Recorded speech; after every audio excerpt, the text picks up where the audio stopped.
आइए प्रभु।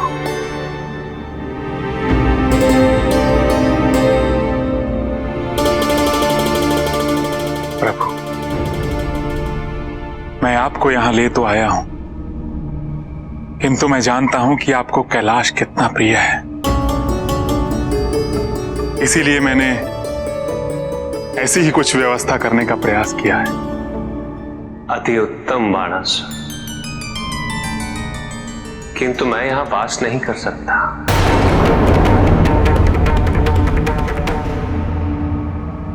क्या हुआ प्रभु? मुझसे कोई भूल हुई क्या? यदि किसी प्रकार की कोई कमी रह गई हो तो मुझे क्षमा कर दीजिए। मैं अभी उसे ठीक करवा देता हूं।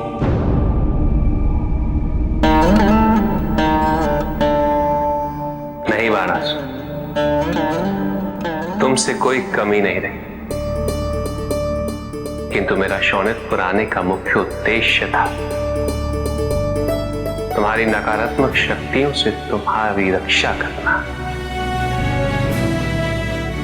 और ये तभी संभव है बाणासुर, जब मैं प्रत्येक क्षण तुम्हारे साथ रहूंगा।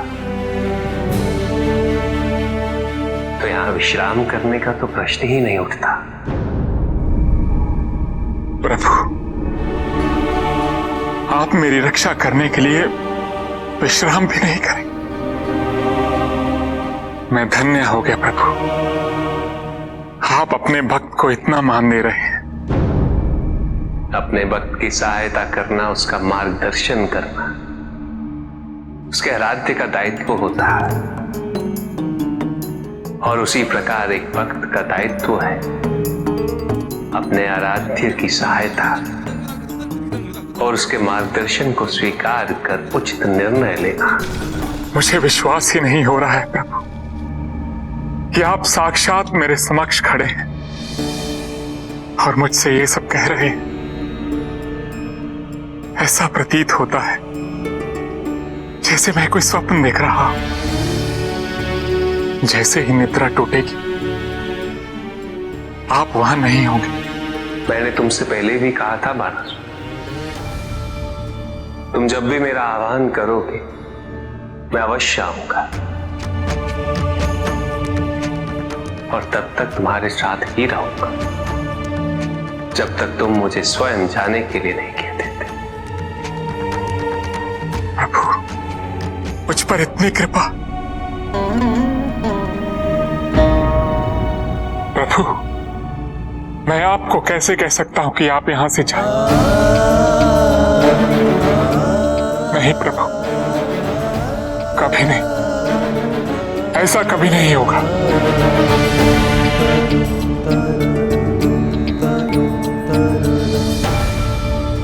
क्षमा करें प्रभु, क्षमा करें महाराज। मैं केवल सूचना देने आया हूं कि राजा की झांकी का समय हो गया है। राजन, आज से पहले किसी भी राजा की झांकी में इतनी बड़ी संख्या में प्रजाजन को एकत्रित होते मैंने कभी नहीं देखा है।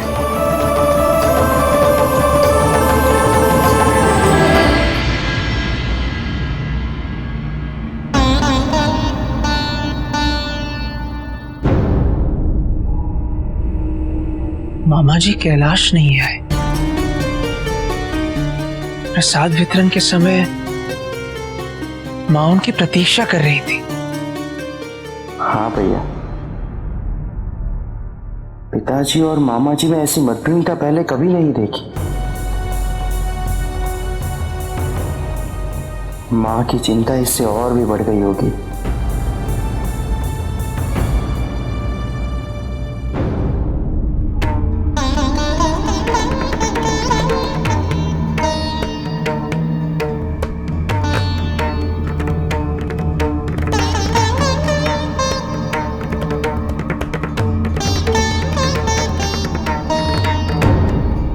संकोच न करो बाणासुर, तुम एक राजा और राजा सिंहासन पर ही विराजित है। मैं केवल तुम्हारा रक्षक हूं और रक्षक का स्थान राजा के समीप होता है। स्थान ग्रहण करो।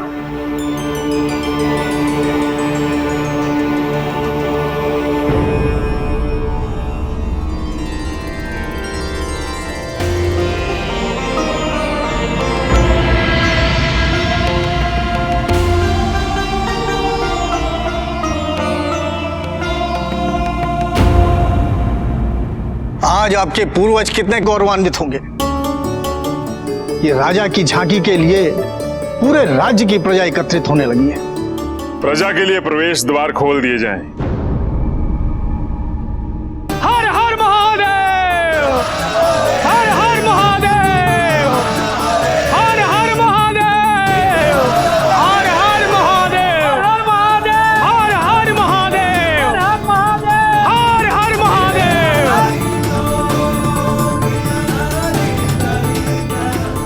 हर हर महादेव, हर हर महादेव, हर हर महादेव।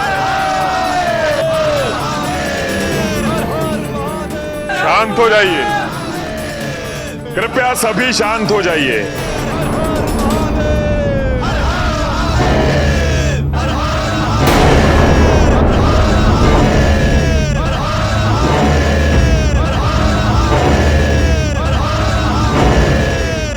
शांत।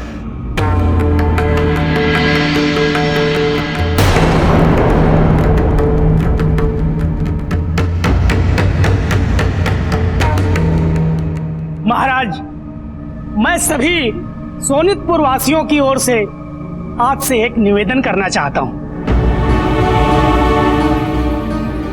जैसे ही राज्य में पता चला कि महादेव स्वयं पधारे हैं, तो हम सभी यहाँ पर उनके दर्शन हेतु आ गए।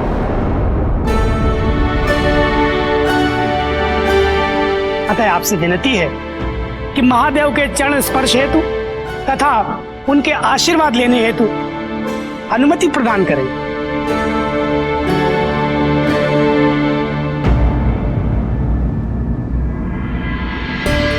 हर हर महादेव,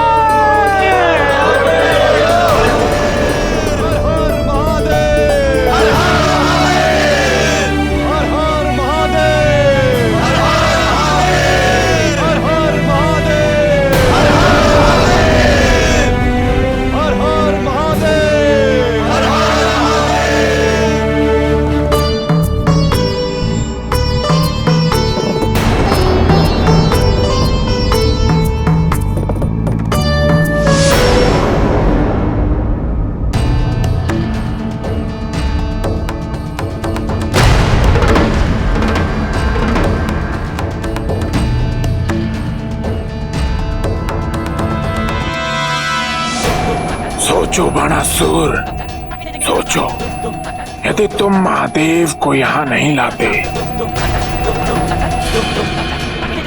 और केवल अपनी शक्तियों का प्रदर्शन करते, तो यही प्रजा आज तुम्हारे चरण छूकर तुम्हारा आशीर्वाद ले रही होती।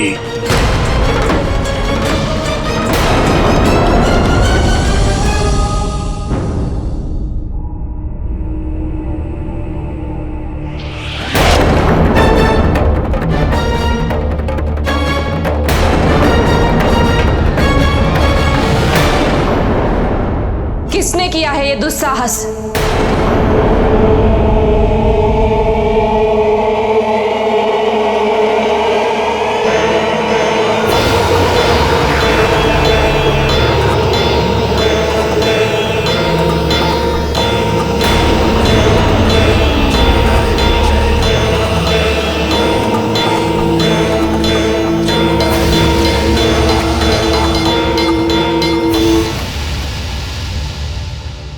यदि तुमने ये भूल से किया है तो इस बार हम तुम्हें क्षमा कर देंगे। हट जाओ। मैंने आपसे पहले ही कह दिया था देवी कि मैं केवल उससे एक बार आवागमन की अनुमति दे रहा हूं, उसके पश्चात मैं आवागमन की अनुमति नहीं दूंगा।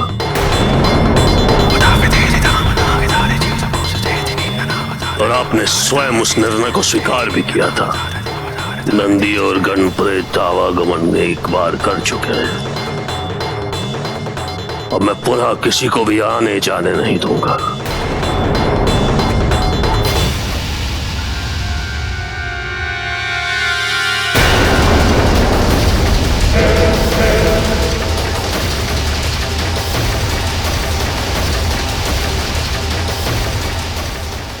भैरव, हमारा मार्ग अवरुद्ध ना करो और मर्यादा का स्मरण रहे। तुम ये भूल रहे हो भैरव कि हम कौन हैं, और हमें कैलाश में ऐसा द्वारपाल नहीं चाहिए जो हमारी आज्ञा का पालन ना करे। मैं केवल महादेव के आदेश का पालन कर रहा हूं। महादेव ने अपनी अनुपस्थिति में कैलाश की रक्षा का दायित्व मुझे सौंपा है। हम तुमसे अंतिम बार कह रहे हैं, यदि तुम अब भी नहीं हटे तो तुम्हें इसके परिणाम भुगतने होंगे। परिणाम की चिंता भैरव नहीं करता। भैरव,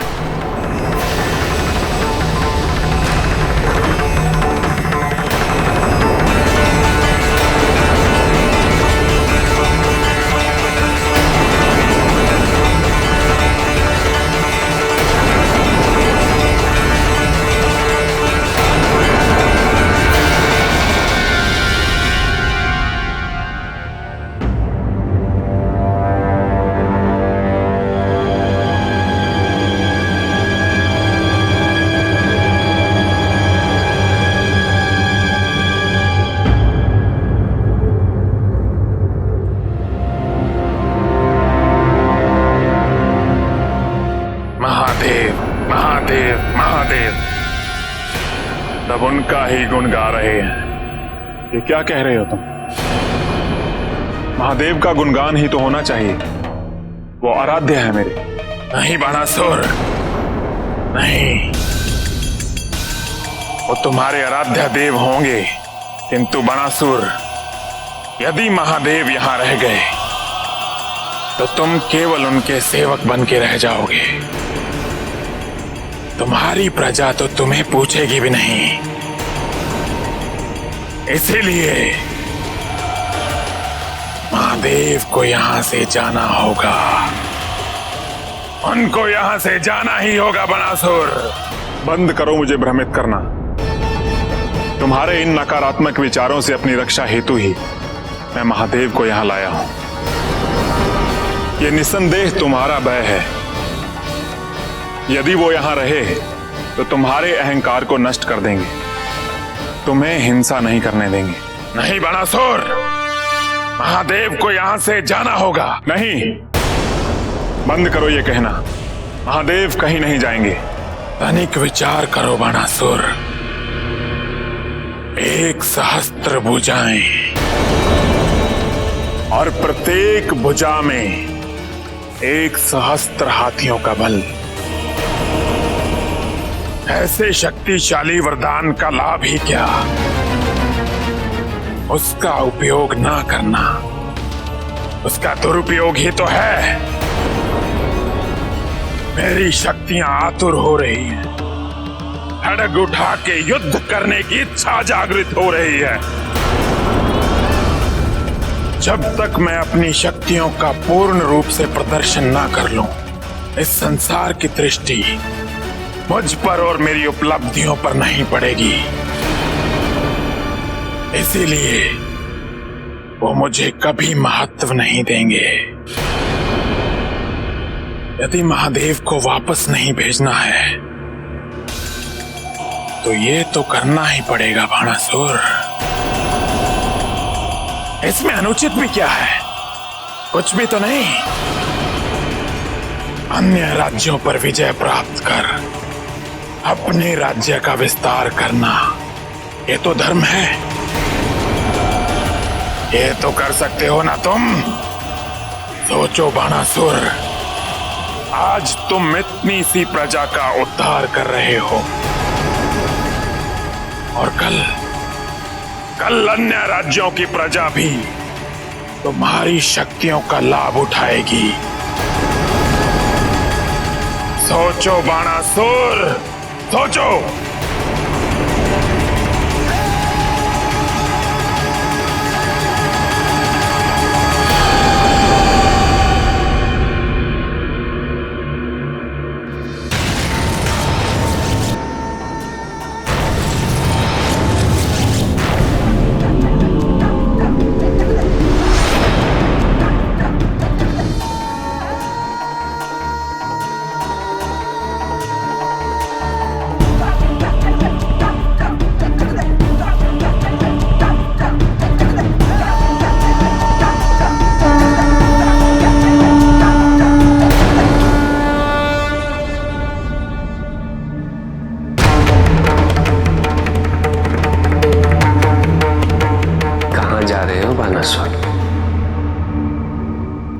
करने प्रभु।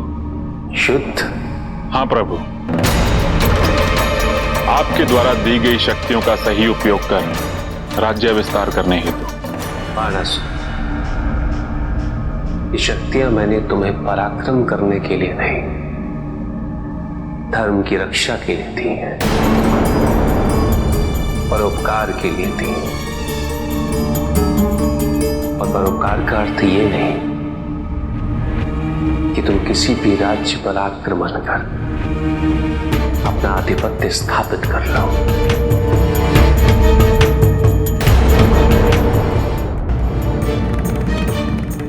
राजा का दायित्व केवल राज्य का विस्तार नहीं, राजा का धर्म है कि उसका जितना भी राज्य है उसे समृद्ध बनाए,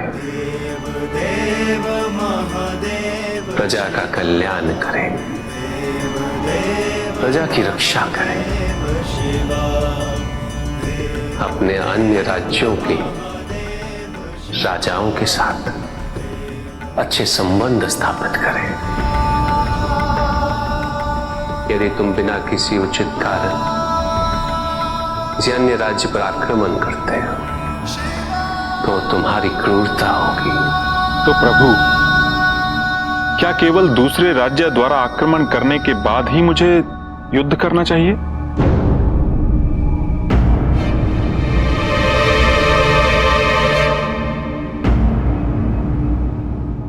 क्या सोच रहे हो बानासुर?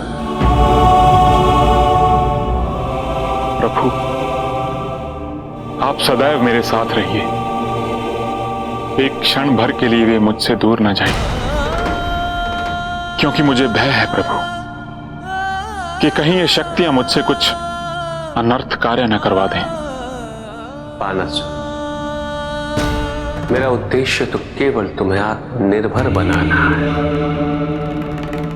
ये युद्ध तो तुम्हारा आंतरिक युद्ध है। मैं तो केवल इस युद्ध में तुम्हारा मार्गदर्शन कर सकता हूं।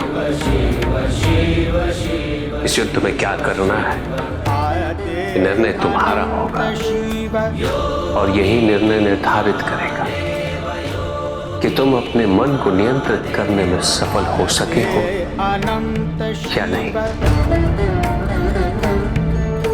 मैं तो सदैव तुम्हारे समीप, प्रतिपल तुम्हारे साथ हूं। जब भी तुम्हें मेरी आवश्यकता होगी मुझे बुला देना, मैं अवश्य आऊंगा। यदि तुम्हें यह लगता है कि तुम स्वयं इस आंतरिक द्वंद्व का सामना कर सकते हो तो मुझे अत्यंत प्रसन्नता होगी। अवश्य प्रभु, मैं हर संभव प्रयास करूंगा।